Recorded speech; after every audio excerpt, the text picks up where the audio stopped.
I'm gonna ask Dr. Linda Khoza to come forward and just tell us about being in a resourceful state. Ukuthi yini when you are being resourceful as a human being. Thank you so much, ladies and gentlemen, for affording us time in your space. We are talking about finishing strong. So the assumption then is there is a start that has already happened. So if there's a start that's already happened, the thinking has already happened, the pictorial space has already happened, the patterning has already happened. So now we are moving at a finishing strong. There's a scripture I'm going to ask us to maybe read. I'm a church person. Ecclesiastes 7 verse 8.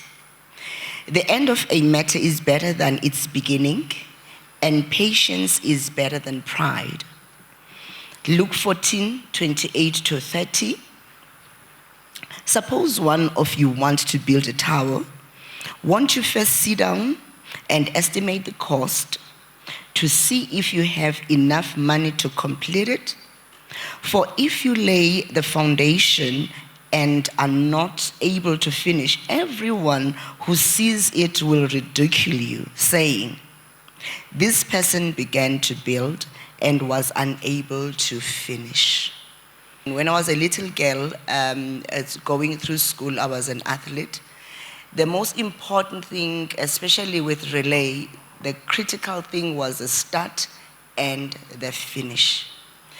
A resourceful state simply refers to that state where you feel and know you're resourceful. I'm using those two words intentionally because sometimes you may know without feeling it, sometimes you may feel without knowing that you are resourceful.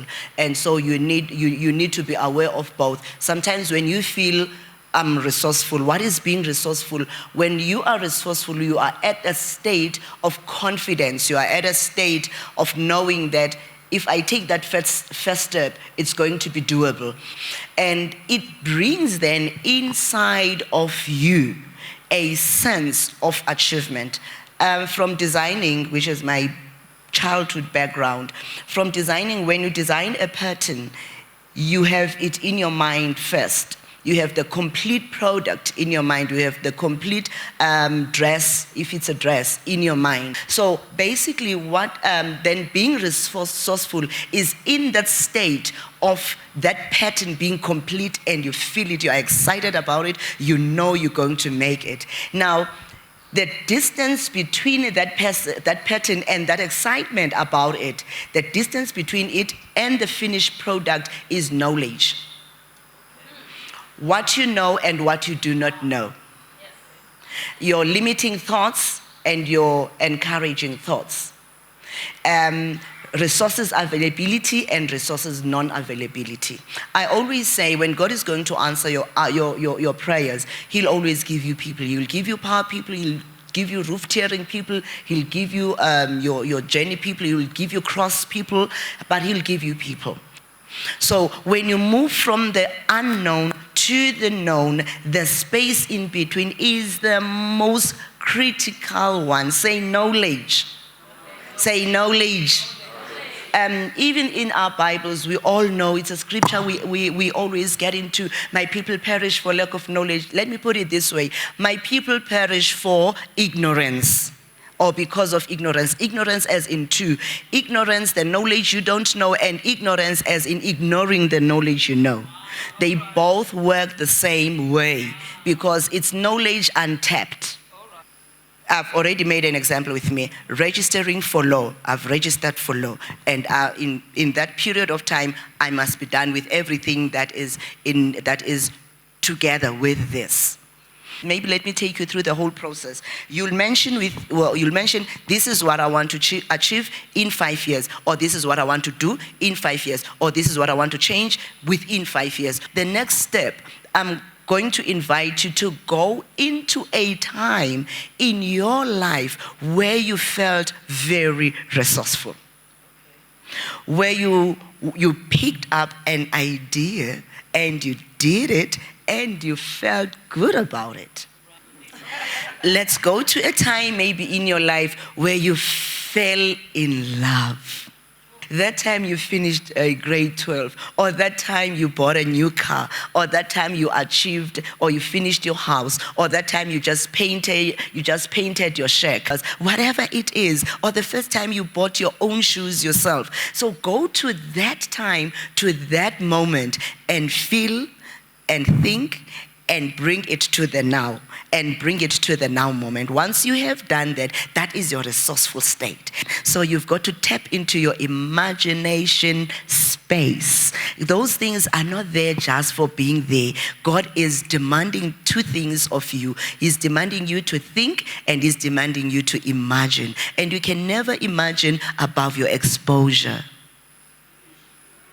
My invitation is not go forward, because you're already creating the forward movement, which is what you're going to. And once you have done that state, you've got to reinforce it, what we normally call anchor it.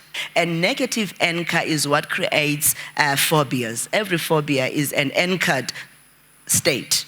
Then you anchor what you desire. You anchor that state where you felt, because that's where you're going to draw your moving forward. What the Bible puts it this way, when you remember what the Lord has done for you, when you remember God got angry with Israelites because they forgot testimonies.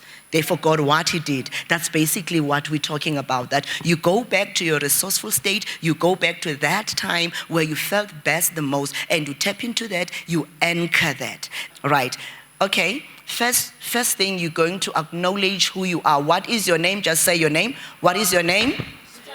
Never allow anybody to call you into a session of trying to figure out who you are. What do you do? If you're a nurse, say I'm nursing. Don't say I'm a nurse. Because that's not who you are. That's what you do. You've already acknowledged who you are. Look, there is nobody who does nothing. I promise you. There is no such a thing as I'm not doing anything. There is no such a thing as, oh, I'm not becoming anything. There's no such a thing. In life, you are becoming. You are either becoming your intentionality of becoming, or you are becoming a non-intentionality, but you are becoming still. That is like doing. That is like, what are you doing? If you are doing, you are a home executive, or you are a great friend who walks around with everybody who goes to town, or but you are doing. There is no way you are not doing. There's no time you are not doing, right? With what you do, how does it service the other? The other may be your significant other, maybe your child other, maybe your neighbor other, maybe your business partners, or maybe the community, or whatever. So how does it service the other? And then last question is, how does it service you? Now that you know who you are, now that you know what you do, now that you know how you service others, and now that you know how you service you, let's move to this. Say then, this is where you are now. All that we have done is to bring you to where you are in the moment, at present. Second question is, with your resourceful state, what tools will you need to achieve your goals? What tools will you need? Then you've got to go back to a space now that has a reference for the journey. Unless you're inventing what you're going to do, your tools will take you longer. But if you are going to do what had been done before, that simply means go refer. That simply means you don't need to reinvent the wheel. That simply means go research, go find out, find your navigation system, because you're going over there where somebody has been before. Then you find your navigation system. Then the next step is measure your milestones. What are the milestones? When you finish year one, how will you measure at the end of year one that I'm still on track? Please don't forget what I'm just about to say. You will be discouraged, you will be disappointed, you will have derailments, you will have something that wants to take your attention away, because attention is the one thing that will be attacked first anyway. And why the reason the attention will be attacked first is because you have experience of where you've been. You have no experience of where you're going. What is it to double anchor? It's a number of ways to double anchor. You can physically anchor, you can mentally anchor, you can call anchor. There's a lot of other ways you can anchor, but double anchor. Now, always do that. Always do that. One of the reasons as Christians we don't get the results we want after so much preaching, we don't double anchor major things in life. And yet negative things, we double anchor them, we triple anchor them. It's like, when you pray, this is what I've had to learn. When I pray what I need. I don't report what I have. Or I don't report what I want to change. It's already there. I am articulating what I want to see. Because it's got to form a pattern.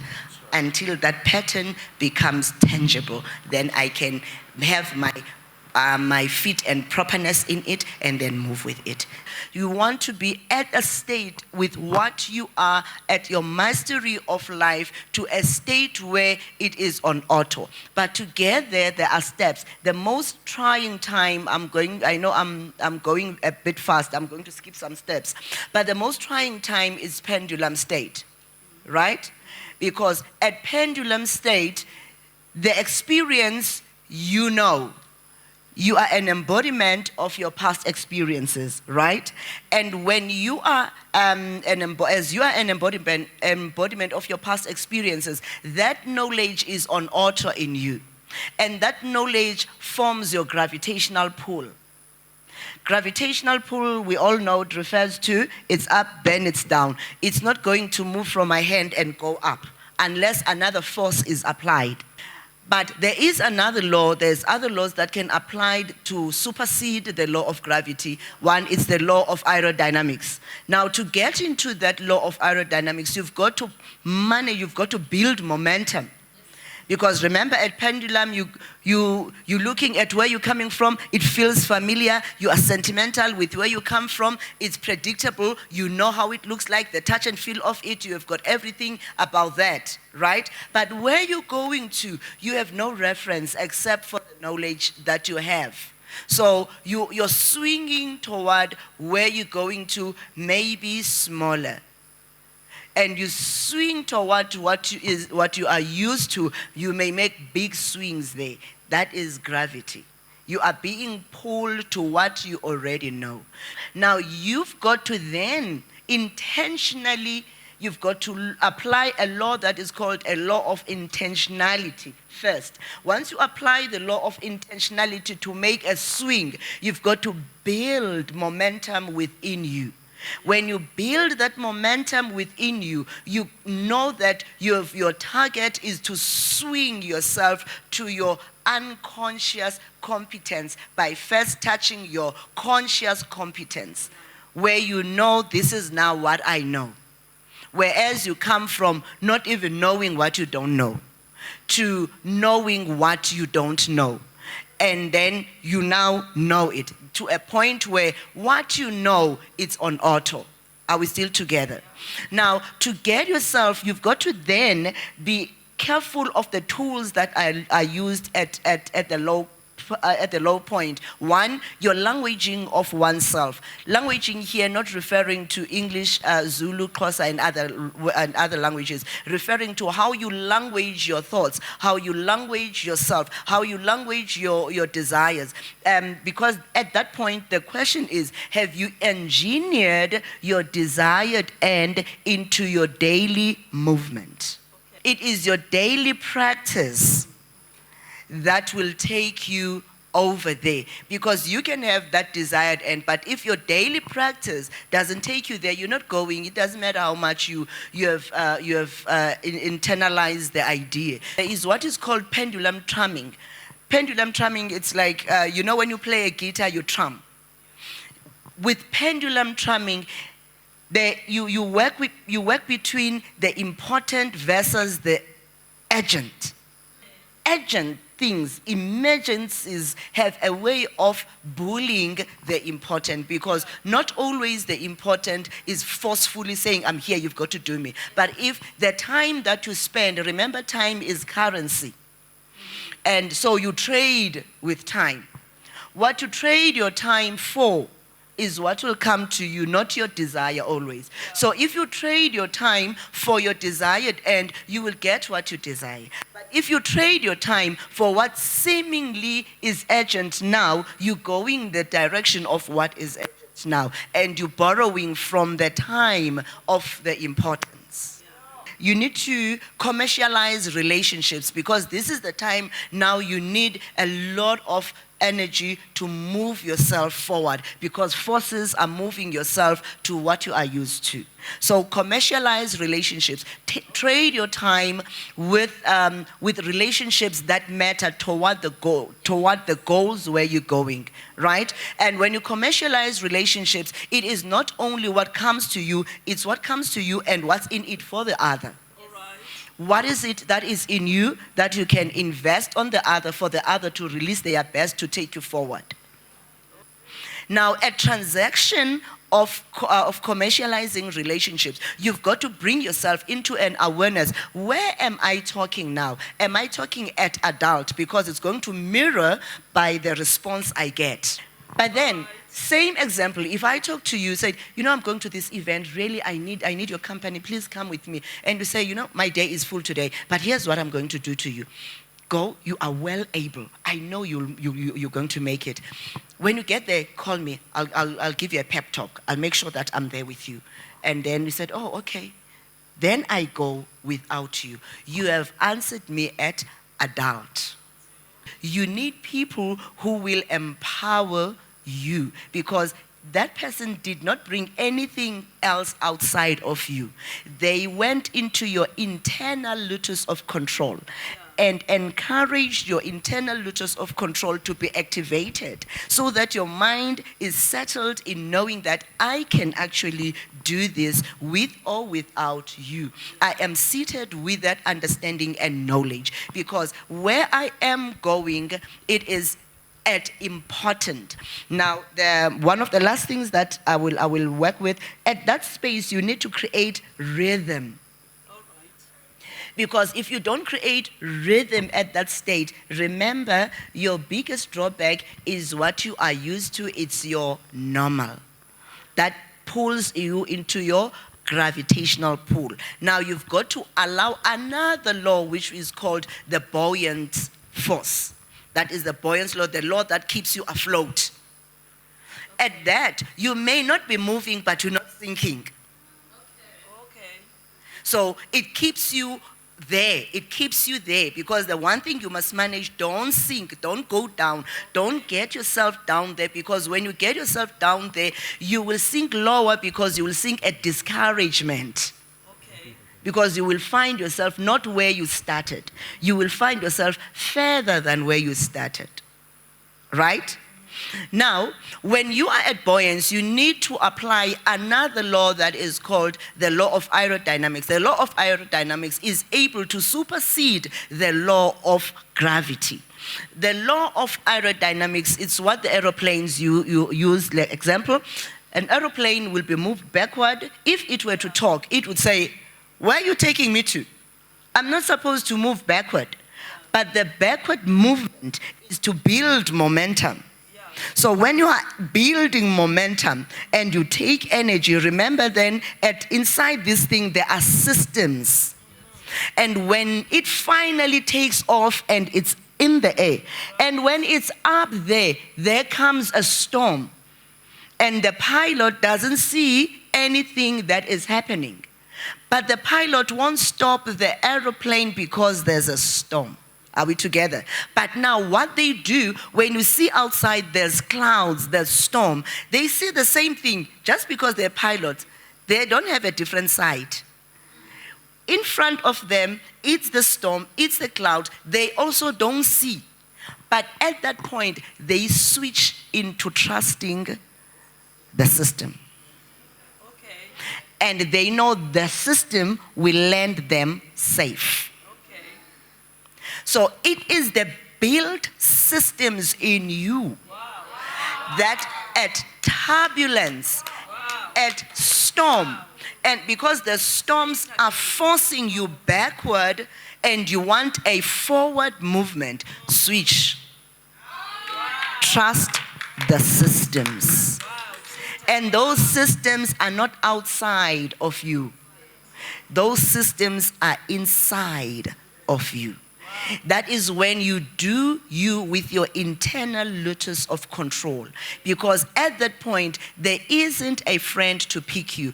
There isn't somebody to hold you by hand. David puts it this way. He says, I encourage myself in the Lord.